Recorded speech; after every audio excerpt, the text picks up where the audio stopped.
Hello everyone, welcome to our webinar. My name is Andrew Townsend. Today we're going to be talking about some award-winning projects done by our custom team. If you have questions during this webinar, please use that questions panel that's there in the GoToWebinar control panel. We'll try to get to as many of the questions as we can, and if we can't get to some of your questions, we'll try to answer those after the fact and get those posted in our blog later in the week. This webinar will be recorded, and we'll put a copy of this recording in that blog as well. Just so you know, one of the things that we like to do after the webinar is follow up as soon as possible. Sometimes it's just to get feedback. Most of the time we would like to touch base and see if anybody needs some one-on-one clarification on our webinar topics after the fact. All right, so to show off these award-winning projects, we have Richard Vass, the Director of Custom Solution Strategies, here with us today. Thanks for joining us, Rich. Thanks for giving up your time. I'll go ahead and turn the time over to you right away, and we'll get started. Sounds good. Thank you, Andrew. And hello, everybody, and welcome.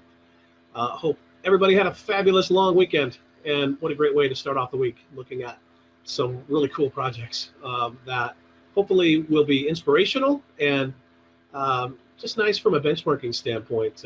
I always love attending these with, sometimes we don't even get to see a chance to see everything that's going on in our production house here, so we try to do a good job of making sure all of us can always see what's happening. Our custom team is working on 50 to 70 projects at any given time for dozens of different clients. And so some of those do get submitted for awards. We do have a pretty awesome internal in-house awards team that looks at just which ones to submit for, and we work with our clients to determine which ones might be really awesome to submit for different awards out there in the industry. And so I've selected a few of them today for us to take a look at. The hard part for me as I was getting ready for this was really looking at how many there were to share, and so trying to get it winnowed down to just a half a dozen or so that we can talk through today. I think I got 5 actually that we can hopefully get through today as we step through. I want to reiterate what Andrew said. If you do have questions along the way, and you might wonder about things like what was this made in, or what was the time frame we had on this, just things like that. Happy to try and share with you as much as I can. Andrew will be moderating the questions panel. So I'm just looking at my PowerPoint here as we're stepping through. I'll be jumping out to different websites and different screens online to showcase as much of this as I can for you. But let's start with what you'd like to see. So I'm going to start with a poll question. Which courses would you like most to see? So Andrew's going to open up a poll here. If you wouldn't mind, just let me know. And then we're going to hopefully get to all of these, but this will inform me on what should we start with. So that poll's up on the screen. You can go ahead and just click right on the screen. Let us know what you want to see. Safety, compliance, onboarding, academic, financial, or maybe an unconscious bias course. Whatever you'd like to see us showcase first, let us know. We'll give you guys about 3 more seconds to vote if you'd like to participate in this and decide where this webinar is going to go. Sort of choose your own path here today. We have a tie. Somebody else needs to vote to break the tie. 3, 2, 1. There we go. Broke it. All right. Here's those results. So 34% said onboarding, but it was followed super close by safety and compliance. Okay. So did you say, Andrew, the first one was onboarding? Onboarding was first. Yep. Onboarding was first, followed by safety, compliance, regulatory? That's right. Okay. So let's start with onboarding, and then we'll jump to safety, compliance. So let me see, onboarding, here we go. Okay, so we had a few onboarding courses that we have submitted over the last couple of years for awards. This is one that won the Best Onboarding and Orientation Solution at Focus on Learning. It's the eLearning Guild's conference. Many of you may have been to that over the years.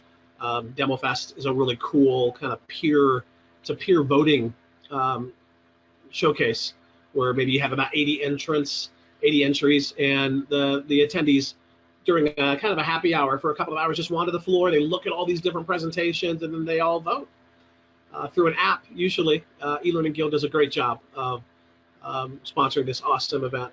So this is one that won this award. I believe this might have been 2017, and it is a project for PayPal. So one of our clients, any PayPal friends on the line today, we usually always check with you to make sure we're good to share this. This is actually out on our website. I picked some awards that we usually put a blast out afterwards, so you can even go to our website and do a search for just kind of a little blog or release or kind of a press briefing on this award when it won.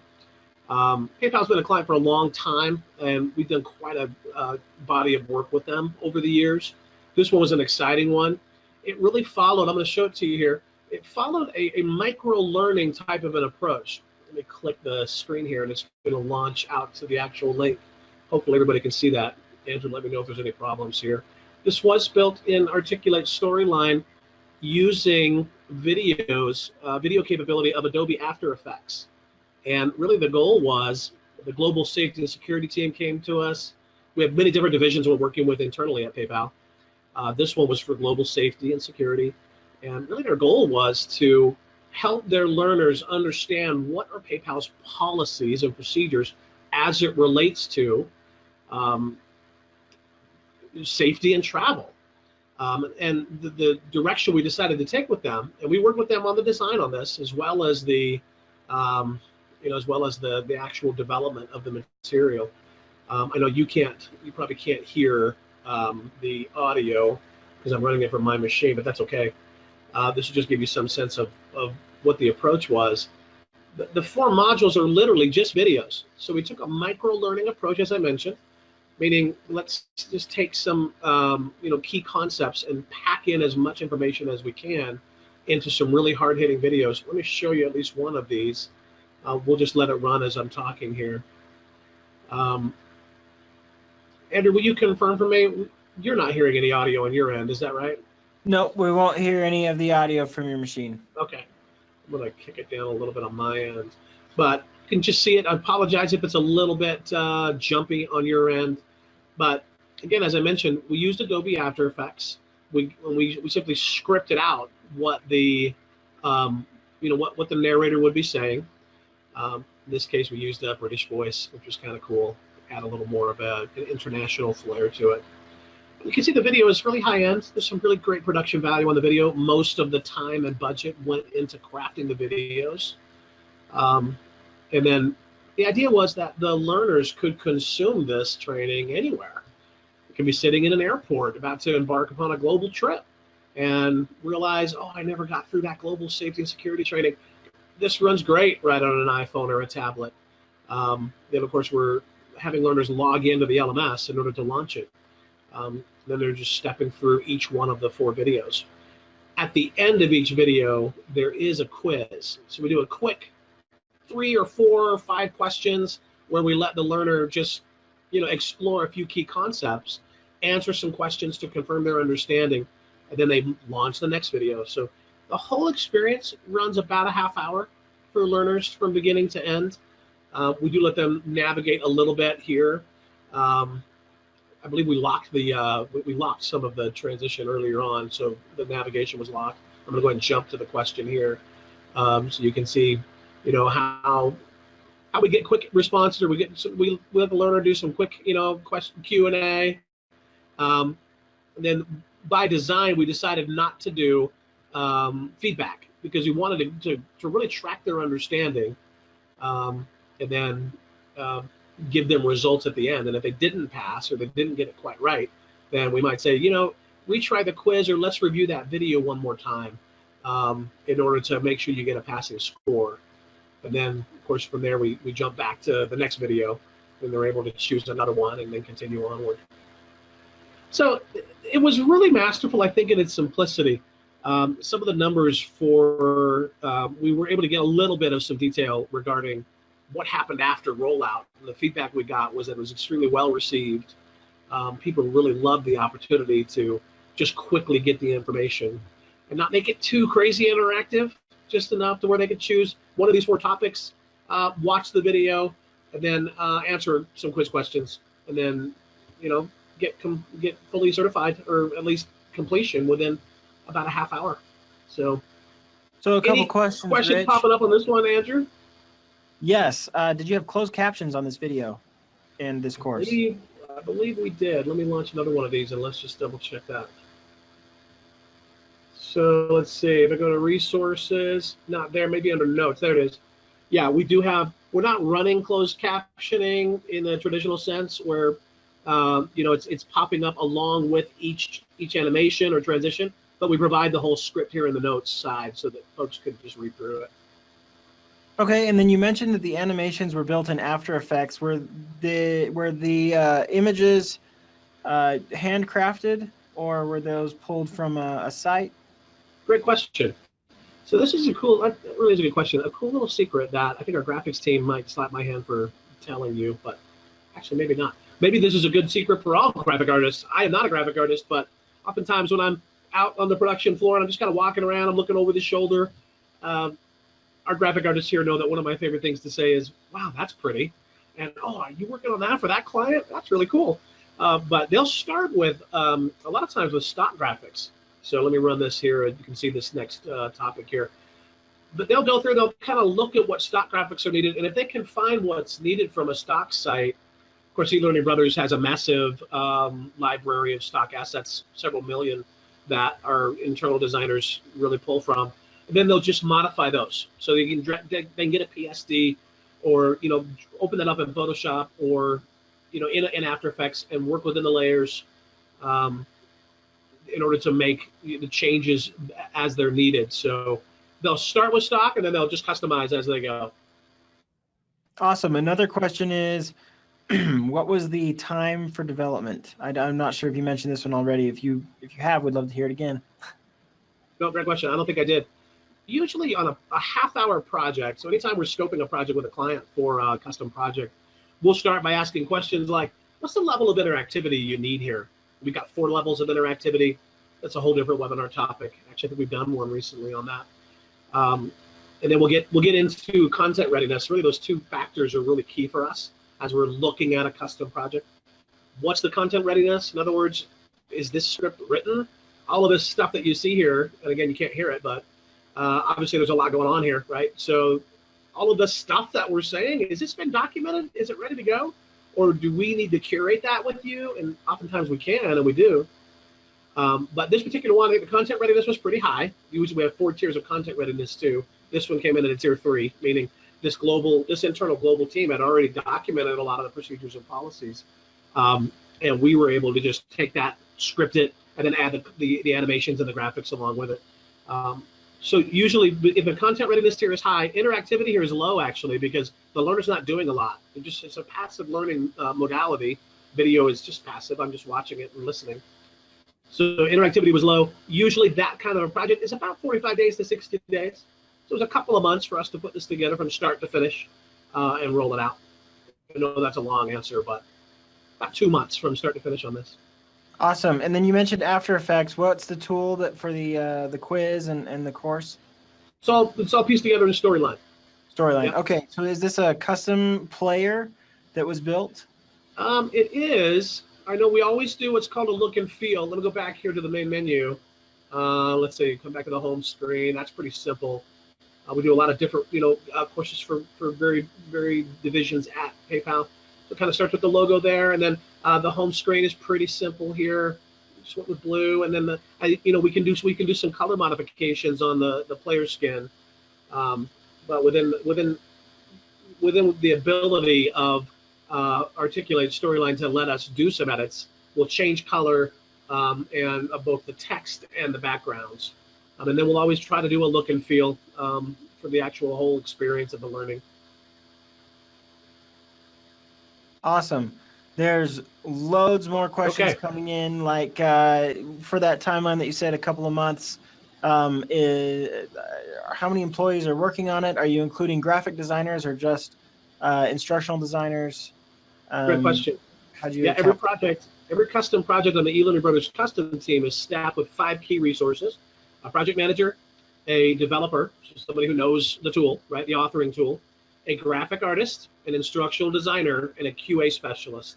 So that's sort of the machine that custom projects drop right into the funnel, and we just work through all those pieces with our clients. So we have found that those 5 key people on every team are what really helps things just move right along. Sometimes projects come to us at what we call tier 4 content readiness, which means our client has already storyboarded it. They've already laid out all the frames. They just need somebody just need somebody to put it together and make it pretty. So the instructional designer on our team may not have to do much. And so they may play a lower role. It brings the cost down, obviously, of the project. And then just the project manager and the graphic artist are working together with the developer to put everything together. And then everything goes through QA. Cannot recommend that enough. So that's super important. Awesome. Because we need to move on, I'm only going to ask one more question. Okay. But I will we'll have our back-end person go ahead and flag the questions we don't get to, and we'll get those answered in the follow-up email. But the last question I'll ask for this section is, did you use text-to-speech, or do you always use a voice recording? Great question. We have used text-to-speech before on some custom projects. It's not bad. If you've heard some of that, like I'll just say articulate storyline. Well, 360 does provide some pretty cool text-to-speech options that, I guess, using IBM's Watson. I'll get to the edge of my technical capability on that, but in most cases, we always provide a narrator, a live narrator, who will script it out. We'll script it. That narrator will read the script, record the audio in a booth, in a sound booth, and then we'll pass that to the developer, and they'll sync up everything with the narration. So it's a good question. Excellent. We have used it before. Okay, let me pop back over here to where we were. All right, so that was, let's see, best onboarding and orientation solution at Focus on Learning, eLearning Guild event. What was the next one? Was it the regulatory safety compliance one? Second place was safety compliance. Yep, regulatory. Okay, hold on. Let me find that one. Here we go. Okay, here's a good one. So some of you may have seen this one before. So this particular project has won multiple awards, and two of them are Gold, Brandon Hall Gold, Excellence in Learning, and then Brandon Hall Silver, Excellence in Learning. These were 2016 awards, but we won in 2017 as well, I believe, with the same course. And this client is really quite an amazing client. One of the reasons I love being in this business is because I'm always astounded at the different types of businesses that are out there that we hear about. Every day I learn about some new business that I never even knew existed, and yet here's this company doing millions of dollars or billions in some cases with thousands of employees across the world. But Metamythic is the name of this particular organization or client when they came to us a couple years ago. And their goal is to protect the nation's utilities from terrorist attacks, you name it. So there are a number of reasons why a utility might be in danger. And we learned this during the course of this project. And certainly, if you think about the utilities in your hometown, your electrical utilities, or even gas, water, you name it, there are a number of dangers or potential threats affecting any one of our utilities across the country. And in fact, an incursion of terrorist activity at the core of an infrastructure in a society could hit right at a utility and really cripple an entire city. So that probably goes without saying. We just all kind of go, oh, no doubt, we've seen plenty of movies like that. But in this particular case, this is a company, I'm going to click on a couple of different screens here. This is a company that's actually doing something about it. So Metamythic is in the business of providing training for those who are in various roles at different utilities. And really, the goal is to take what is already being used at an organization, at a utility. You might imagine just massive binders of information for protection, and gamify that in an applied, they call it a applied fiction solution here. So let me go back here to my screen. Let me show you the actual solution here. This is going to run as a YouTube video out on our YouTube channel. I think anybody can see this unless this is more private, so I apologize for all the noise on the screen here, but you can see the course here in the middle of the screen here as it's running. I'm just going to let it run.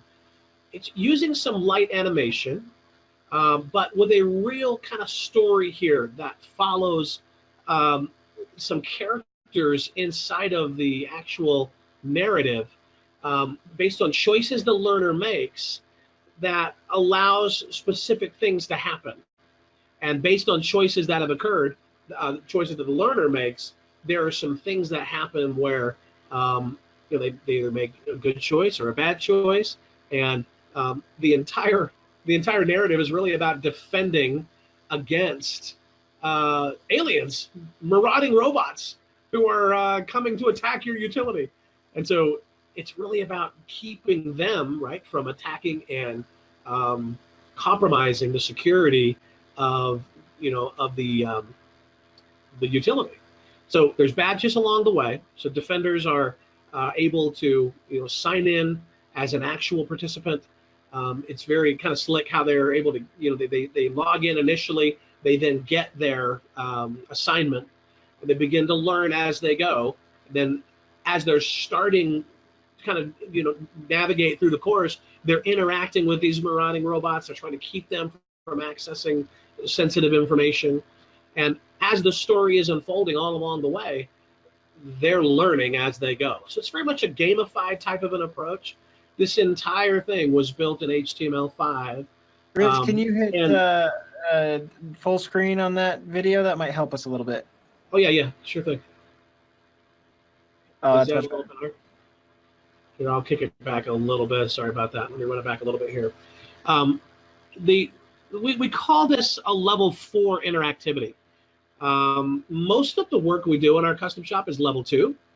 And again, there's different definitions to these interactivity levels. Again, it's a whole different topic for another day. But a level 4 interactivity is the very highest. Cool stuff is what we're after when we're talking about level 4. We don't get a lot of these projects. We've had a few. They're usually the highest budget, right? So that everything you're seeing here is it's custom. Every graphic is custom. All of the animations that you see were customized. The build was really quite clever. And again, I'll get right to the edge of I apologize for the technical attendees on the call today, folks who know way more than I do. But the way we ended up doing the animations was using Adobe tools and then infusing JavaScript and different code elements within the layers of those Adobe tools. That's about as much as I can tell you in terms of what I know. A lot of HTML5 was used. Obviously, this is way outside of the standard storyline or Captivate type of engagements you would normally see. But it runs seamlessly on all mobile devices, which is really cool. And then it provides this nice dynamic all the way through where we're tracking learners' responses and providing for them some feedback along the way. So let me open up the questions in just a second here, but before we do that, I'm going to jump out to back out to this page here, where we did get into some information here, where we talked a little bit about the challenge, the solution. The topic of this webinar today was it's all in the design. And I think all of us would agree that that really is where the magic happens. Before a contractor can build a beautiful home, they've got to start with a blueprint. And this one was obviously a very high-end project. I wanted to share it today because we're looking at sort of the art of the possible on this call today. I wanted you to see something that was really high-end for us, a little higher end than what we typically will do, and then come back to this basic key element, this building block of design, where we're defining the characters. We're looking at a story. Now, the guys at Metamythic, right, that internal group had already done a lot of this work. Matter of fact, they had the story. It was very much what we call that tier 3, tier 4 content readiness. It was very high when they came to us. They just needed us to bring it online and make it look really great. And they were great to work with. And our designers were able to make some suggestions on some changes from an e-learning standpoint and how we could potentially perhaps make that a little more engaging or change things where they needed to be changed to make things just kind of flow a little better. So very detailed. The entire experience was really well thought out from beginning to end. It was a super fun project. It was about 6 months from beginning to end for us. And that's from the time we got all the initial content and really began to dig into it and then start to build out the technical solution. So some of this information, and this, by the way, is running from our website. Andrew, this might be a good little page to send along. I don't think this is accessible from our custom page, but it might be good to send along to some of the attendees of the webinar because some really good data here and actually some excellent, really excellent stats that were shared in terms of user engagement and how they were able to run this for different target audiences. In this case, here, Arizona Public Services, 1,800 folks were able to step through it. And they were using metrics to look at normal engagement versus engagement for the CIP Defender, the e-learning piece, which was just so much higher. So to give you some sense of really what that was all about. So I could go on and on about this. I apologize for the crash on it, but any questions bubbling up, Andrew, that we could maybe respond to? Oh, so many questions. Okay, so you mentioned that this was built in HTML, is that right? It was primarily an HTML5 engine, yes. You say primarily. Was there another tool that was involved, and why was HTML5 chosen rather than building all the way in Captivate or Lectora or Storyline? Well, I learned after we had worked out the details on the contract with this client, it was handed off to our production team. I, again, stayed involved as much as I could in terms of where that was headed, but the decision was made because the traditional authoring tools, like a Storyline or a Lectora or a Captivate, just didn't give us the flexibility we needed to really capture the nuances of the animation and how choices within the animation would trigger specific actions like a badge, or it just the development team felt like we would get the bigger bang for our buck by going with an HTML5 build using other web elements. Sure. Okay. There's a lot of questions after you mentioned that this was a level 4 interaction course. Lots of questions about the other levels. What if this is a level 4? Then what does a level 2 look like? What does a level 3 look like? Oh, great question. The PayPal safety and security that you just saw a minute ago with the videos, really call that a level 1. So there's kind of a nice spread, if you will, between one level of interactivity and a level 1 and a high level of interactivity. And I bet some of our key designers here would say, yeah, the PayPal really wasn't even level 1 because it was just passive, just video. You're just clicking, you're watching a video, and you're answering some questions at the end. It's a very light level 1. They might even call that a 0.5 in terms of interactivity. We'll get to some level 2 interactivity here in a minute. We'll show you some of that. But the higher level of interactivity is where it just, sometimes the way I'll describe that is it really is a very deeply immersive style and theme that is going to take the learner on a journey where they're completely engaged in the content. Usually it's very story driven and very game driven, which was the case with this particular project. Excellent. Another question here. Do clients usually ask you to work within the standards of a corporate template or branding, and how do you keep content creative with every course and still keep the content matching their brand or seeming cohesive throughout the content catalog? Yeah, that's another great question.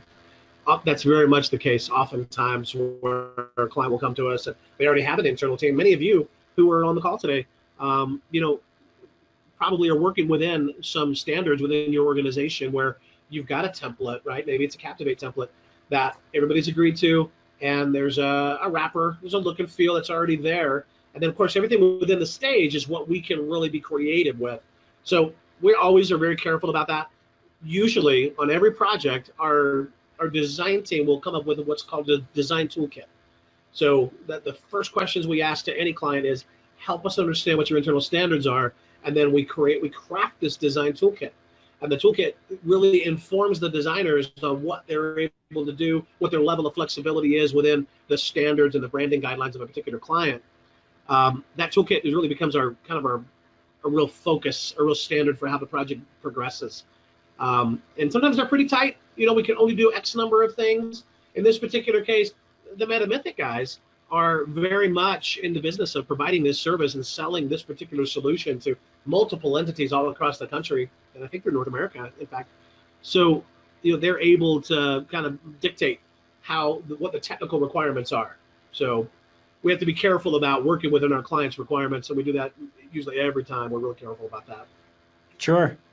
Again, for the sake of time, we'll take just one more question. We'll flag these other ones. We'll try to get these answered later, or if we have to in the blog recap.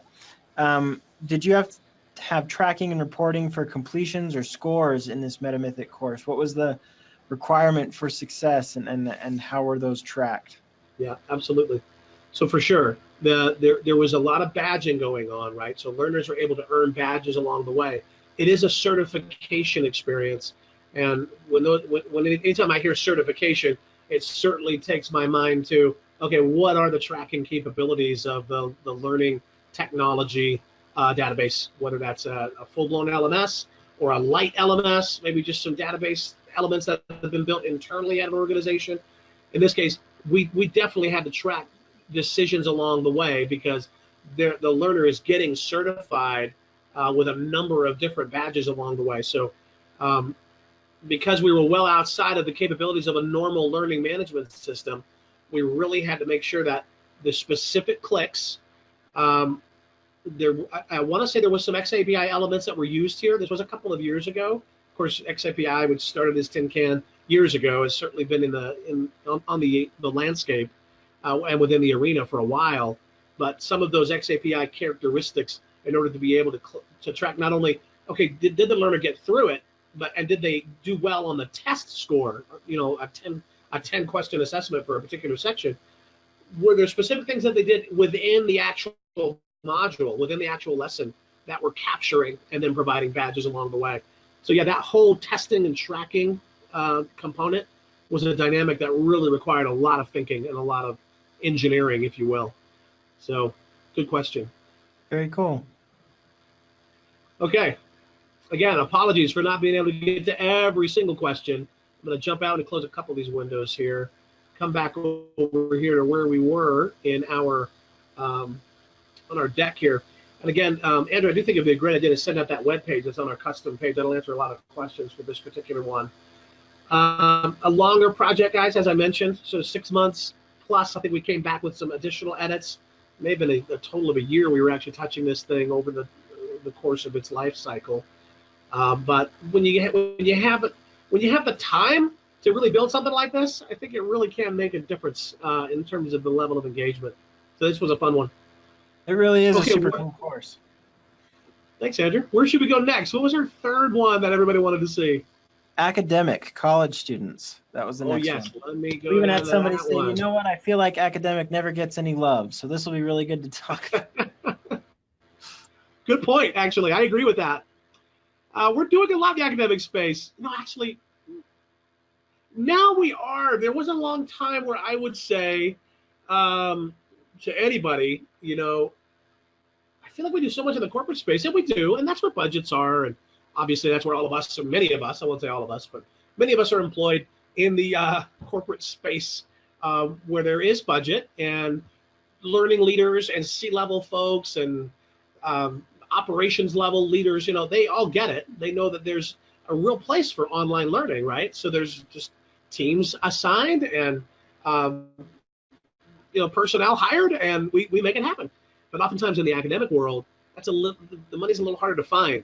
It's a professor, right, who might have an idea for something cool, and he or she may have some funding, or if this particular professor is doing some really cool work, maybe doing some research, they apply for a grant, they've got some money, they could do a kind of a cool, maybe online learning type of a thing. It's just harder to find out where that, where the resources are to make cool stuff happen. In this particular case, this project was done in cooperation with the Brigham Women's Hospital. And some of you may have heard of them in the Northeast, Eastern United States. They do amazing work.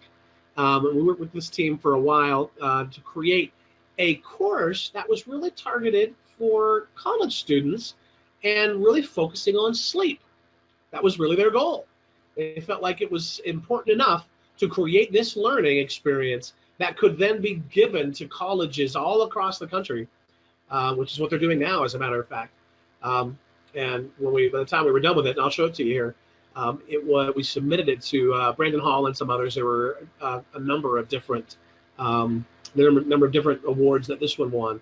This particular one was Excellence in Learning, a Brandon Hall Award for Best Unique or Innovative Learning and Development Program. So let me click on it here, and we'll kind of step through a few screens, starting from the top. This was built entirely in Storyline. And we worked with the internal team, the requesting party on the client side, to define what this needed to look like, and what the actual final solution, how it would come together. So as you can see, again, I apologize for the choppiness of the video, but we start with some students. We're interviewing them about their sleep habits and their patterns at college. So it becomes very real right away. We start to get a real good sense of what's happening within the ranks of college-age kids, and whether or not they're actually even getting near enough sleep to do well in college. So I was surprised to learn, and again, it goes back to my what I was saying earlier, I'm always astounded at how many different businesses are out there and different opportunities to just learn. I was surprised to learn that lack of sleep in a college environment can lead to a host of ills, including depression or anxiety. It's a contributor for suicide, which is certainly epidemic proportions in every state across the country. So the work here that was being done for this particular effort, it was fun. It did get funding, and it was something that the folks at Brigham Women's Hospital were very passionate about. So we can run through that whole video. I'm going to scrub it a little bit here. We get to the end of the video, and then we're just kind of stepping through what the whole experience is all about. We're doing some navigating here up front. It'll kind of show you kind of what we're getting into here. This is an alpha version, so you'll see some screens that are not quite built out. But you know, this particular screen allows the learner to look at a particular dorm room and just kind of click around a little bit. Oh, here's my bed. What should I know about my bed? Oh, that was on electronic screens. Here's one on fast food. So you know, the food I'm eating could make it could have an actual impact on the sleep that I'm getting. The cool thing about this particular project was it was very research-based, since we were working with professors and researchers in a collegiate environment with medical professionals at the Brigham Women's Hospital. They were really able to give us just a lot of great detail that our designers were able to you know, use some really nice instructional design techniques to come up with the right messaging throughout the whole thing. So you click on each one of these, you get a little bit of information about just typical things that touch on a college student's world. And then from there, we jump into some actual kinds of basic quick scenarios. In this particular case, there is some audio running here where the narrator is saying, hey, a lot of my friends sleep less than 8 hours a night. I'm just a zombie if I don't get more than, you know, at least 9. Well, how would you respond? What might you say? You know, drop your answer here. Hey, that's a pretty good choice. You know, most college students really need about this much sleep. And then we continue on. We run another video here. I'm going to get to a couple of different dynamics here that I think will be fun for you to see. Let's see if I can get to the menu here and show you some different polling exercises. We actually ended up doing some social polling along the way, which allowed learners to actually engage with other college students from around the country. So the idea would be people who were actually interacting with this, let's say at a college on the West Coast, who had agreed to run this particular course. Again, keep in mind the folks at Brigham Women's are making it available to different colleges all around the country. Well, as learners were able to engage maybe at a college on the West Coast, might be some college students at the University of Florida who are also responding to specific questions, and we were driving the answers to that to a central database, so folks could kind of collaborate a little bit. And they could see, oh, based on what somebody at another university said, oh, they're feeling the same way I'm feeling. So there was some of that was going on along the way as well. Let me jump here, if I could, to a couple of other pieces here that were really quite dynamic. We did a couple of games along the way. I may not be able to jump forward as much as I wanted to because it's locked. The course is a little more locked than our typical beta that we provide. But the pieces of information that came together throughout the course really provided everybody who attended and was able to step through it, the kind of detail that really gave them a sense of their own personal kind of situation. And we try to make that as personal as we possibly could so that learners could have this kind of dynamic where they're able to actually, you know, find different components throughout the whole course that really resonated with them. And that was our goal, was to provide something that really gave them something that they could find some connection to. It wasn't a requirement for them to get through this course, but in order for them to get some sense of why there was and why it was so important for them to get the sleep that they needed, we had to provide a lot of different elements that they could react to.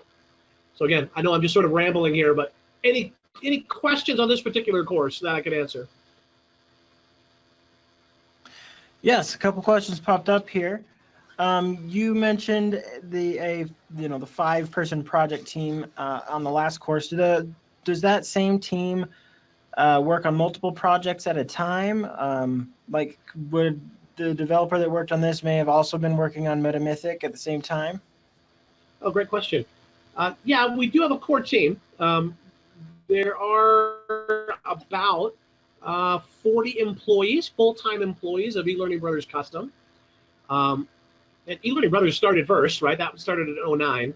And those of you who know about eLearning Brothers know that eLearning Brothers started on the concept, the two brothers, Sean and Andrew, who started the business, really started it as a business to help provide templates to people who are doing their own builds, cool games and whatnot. So that built over 3 years. In 2012, the custom team started. So, fast forward now here to 2019, the company's been around for 10 years.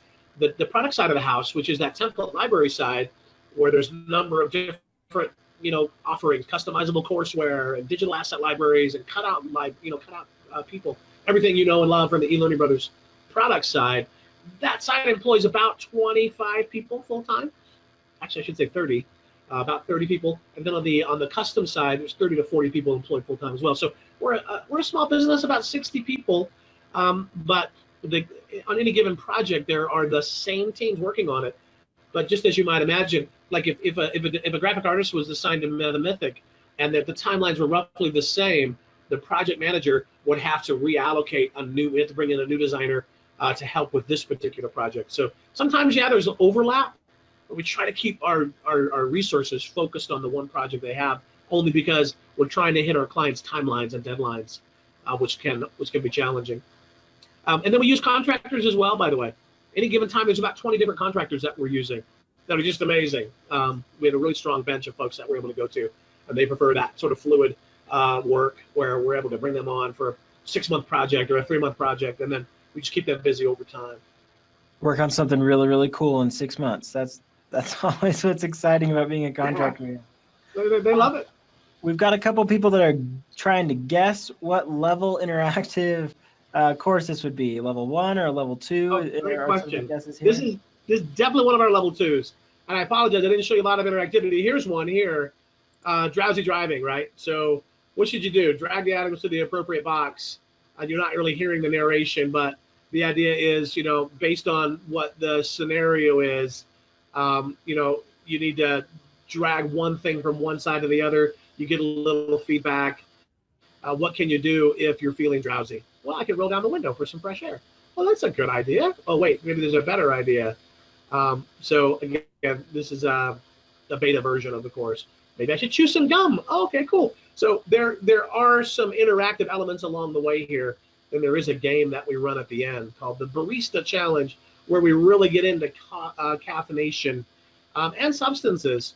Because I don't know if you know this, but in the college world, and I've had a few college-age kids myself, in the world of academia or in the ranks of college students, oftentimes there's issues with substances like Adderall, or things that people can just use to keep themselves awakened. So we have a whole interaction on that as well. So you're not going to see all of the levels of interactivity here, but this is definitely what we would call a level 2 interaction. Lots of video mixed in. Every 4 or 5 screens, there's going to be an interaction where the learner has to do something and get feedback, similar to this activity. But yeah, this is a level 2. Excellent. Looks like we have time to look at one more course if you want to move on. Which was the next one that folks wanted to see? Andrew? Unconscious bias was the next one. Oh, good one. Let me pop down there. Hold on. Oh, whoops. I killed my presentation. Stand by. Let me know if you're not seeing my screen here. Hold on a second. I got to go back to slideshow mode. Here we go. Okay, unconscious bias. This was my last one here. Wait a minute. There it is. So this is a soft skills course. And if you're not familiar with the concept of unconscious bias, again, another fascinating learning experience for me, which is basically something that we all sort of know, but maybe we don't really think about it all the time, right? This concept of unconscious bias really applies itself in the workplace in ways that can have very negative effects. And so this particular project was another PayPal project with a different division. I think it was with their global HR division. And it really was targeted, I believe, for managers who are making hiring decisions. And maybe not even hiring decisions, but decisions for things that should be happening on the team, etc. This did win a Horizon Interactive Award. It was a gold winner. Horizon Interactive they're in the business of providing awards for web-based technologies. So if you go to the Horizon Interactive website, you'll see a lot of different awards for media, for video, but there is a section, there's a whole category for e-learning. So this particular one, we've actually won a lot of Horizon Awards over the years. Let me go ahead and launch this one, and we'll kind of step through this. Again, this is another storyline course. Typically, storyline is something that's mostly used within the ranks there at PayPal. Let me show you a couple of these screens. This is another level 2 interaction where we're letting the learners kind of learn as we go, and they're interacting along the way. A lot of audio is running here. Again, we're keeping that in the audio. We're keeping that in the notes section. Some animation, some light animation is going on. I want to get to some of the screens where you're actually able to do a little bit of interacting. In this case, the narrator is saying, what would happen to your self-esteem if you were really not recognized for your performance, but based on a name or based on the color of your skin, and you received some evaluation based on those sort of arbitrary factors, which really should not play a role at all, especially in the workplace when it comes to performance. So there's some video, some light animation that's happening here along the way. And then I want to jump to, let's see, let me come down to, let's say, the new member of the team here. So this particular course is unlocked. In this particular case, we set up an exercise, right, where we ask the learner, hey, what if you were the hiring manager of this team? Now, this is probably 60% of the way through the course. We're on page 14 of 20 now. And so they've learned a lot about unconscious bias already.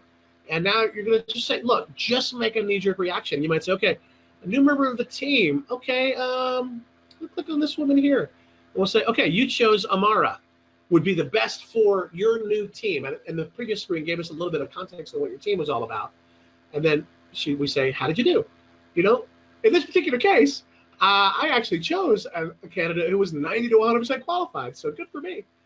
But as you can see, Victor would have been 70 to 80%, and maybe Jana would have been 20 to 30% qualified. So we're not really, in this particular case for this course, and the whole concept of unconscious bias, we're not really making a judgment call to the learner and saying, you're so, whatever. You shouldn't have made that choice. We're just saying, take a minute and just choose based on what you're seeing in front of you. Who do you think would be the most qualified for what you're looking for? And then there's just such a nuanced kind of a topic, right? We have to be careful about it. But these kinds of activities where we're simply asking the learner to make a bit of a gut check and to say, just give us your thoughts. It's a really sort of an open-ended design where we're allowing, there's no right or wrong answer here, right? There's a couple of people who would be qualified here. There might be one person who's actually the less qualified of all 5 of them, but these are the types of activities we chose to use for the unconscious bias course, and it was really, really well received. So this was a fun one as well because it was a little bit different than what you normally would, what you'd normally build out, where there is always a right answer and always a wrong answer. But I'll stop there for any questions or comments on this one.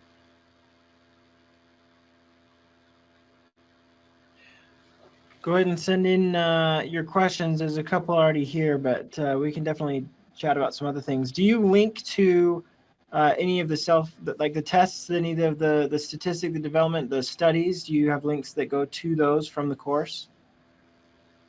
Oh, great question. Like in the resources section is where we would put that. In this case, there is a document here on the 4 types of bias. So that does it jumps out. This particular case not working here. So that's probably a link that goes to an internal intranet site internally within the company. But yeah, we'll oftentimes link out to that as additional reading material if it's something that a learner would like to get access to.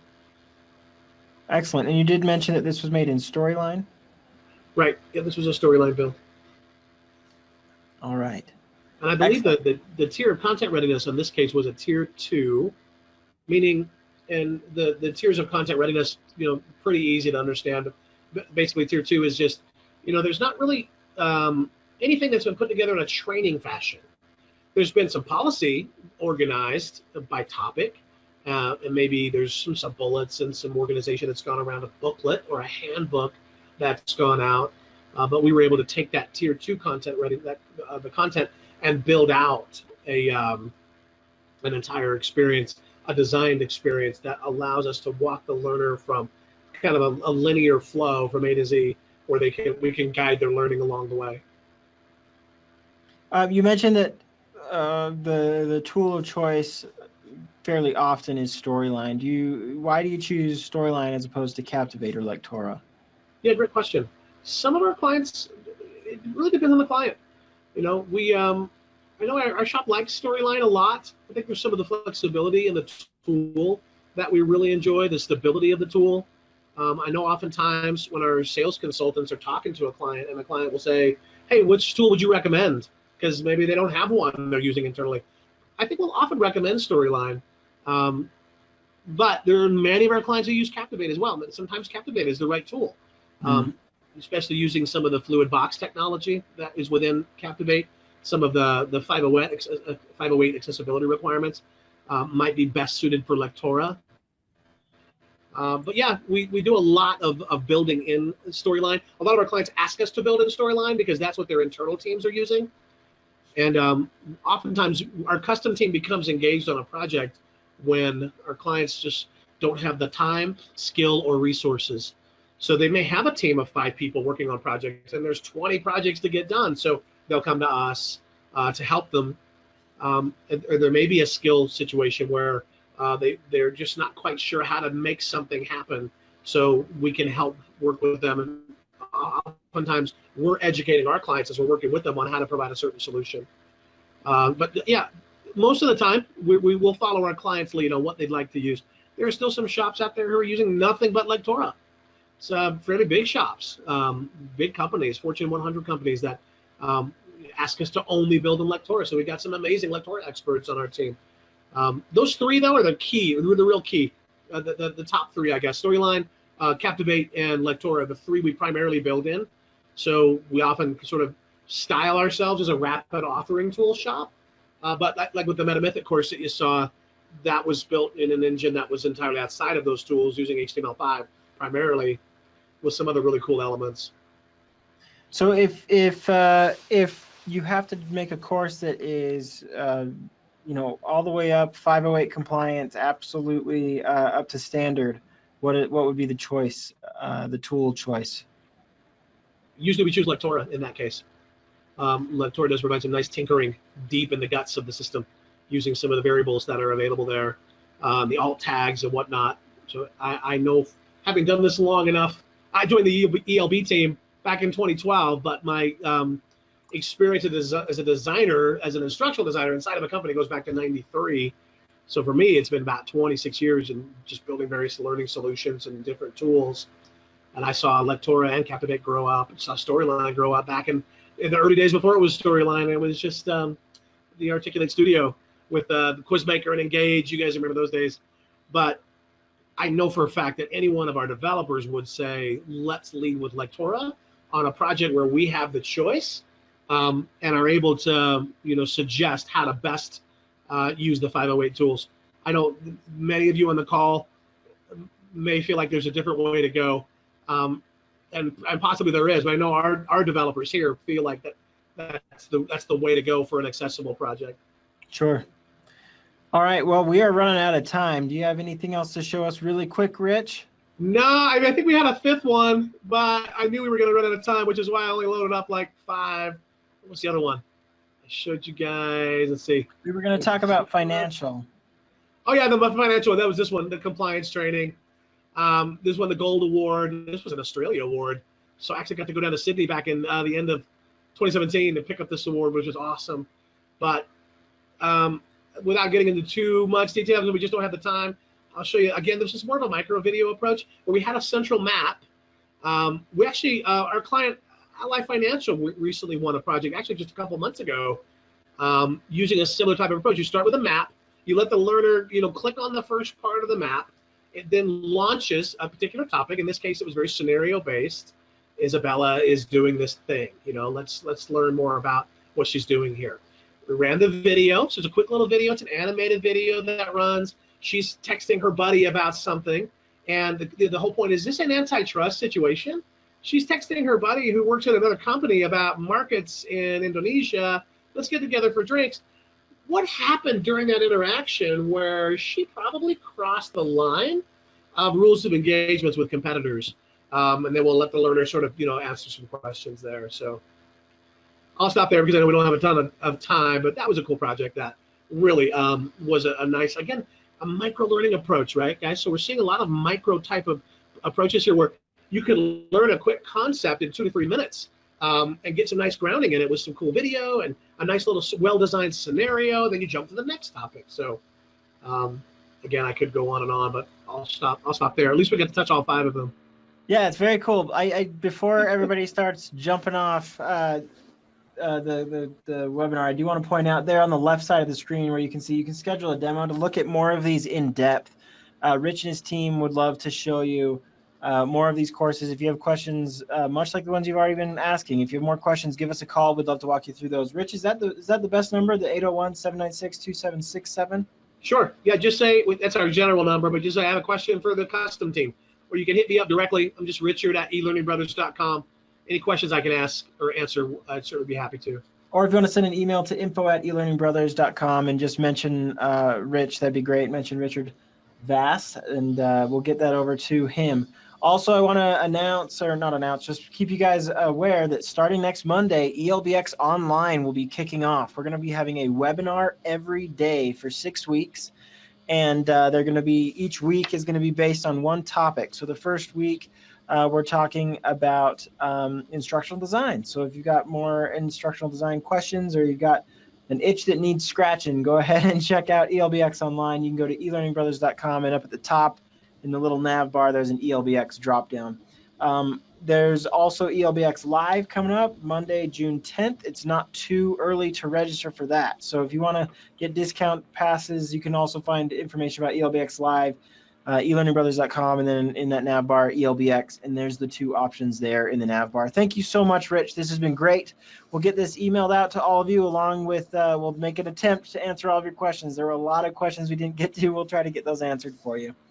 Thanks, and we'll see you next time. Bye-bye.